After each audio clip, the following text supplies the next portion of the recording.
Commission response to emerging crimes against humanity have continued unabated for nearly 10 years, without any sign that the government intends to discontinue them.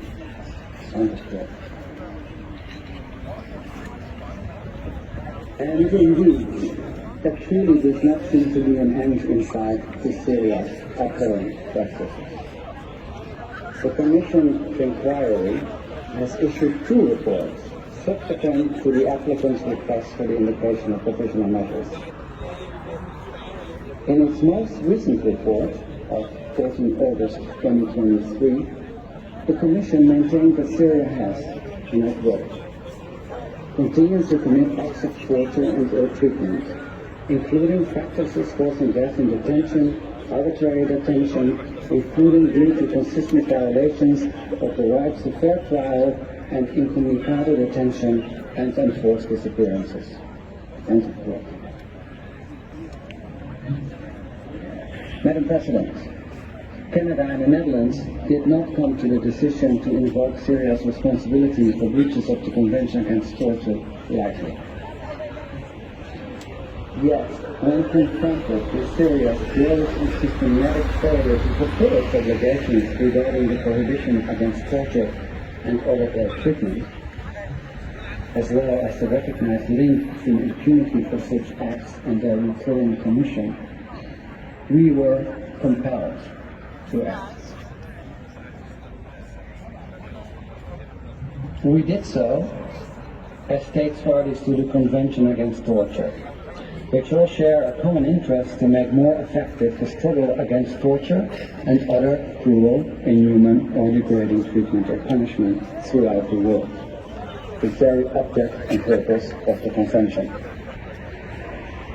We did so in view of the common interest in ensuring that states parties respect the absolute prohibition of torture and take effective measures to prevent its commission, so that all persons are protected from being subjected to torture and other cruel, inhuman, or degrading treatment or punishment.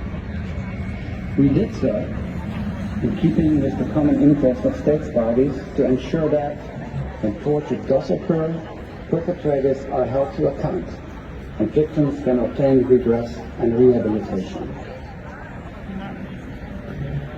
The Court's jurisprudence confirms our standing to bring this case under the Convention Against Torture.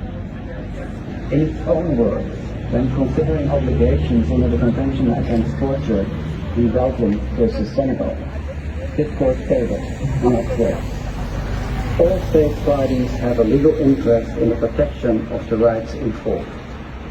These obligations may be defined as obligations erga omnes parte, in the sense that each state party has an interest in compliance with them in any given case.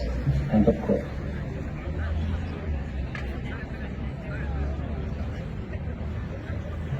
Madam President, distinguished members of the Court, today we appear before you with the immediate purpose of seeking Syria's compliance with its obligations owed erga omnes partes. The applicants have requested the invocation of provisional measures to address the ongoing torture and other ill treatment in Syria, which will otherwise continue unabated. It is our sincere belief that the lives and well-being of Syrians are at stake and require the Court's urgent protection. Given the importance of these proceedings, it is regrettable that Syria has chosen not to appear before the Court today. Instead, it has informed the Court that it will provide the details of its decision in a separate letter. This follows Syria's extraordinary request for a 3-month postponement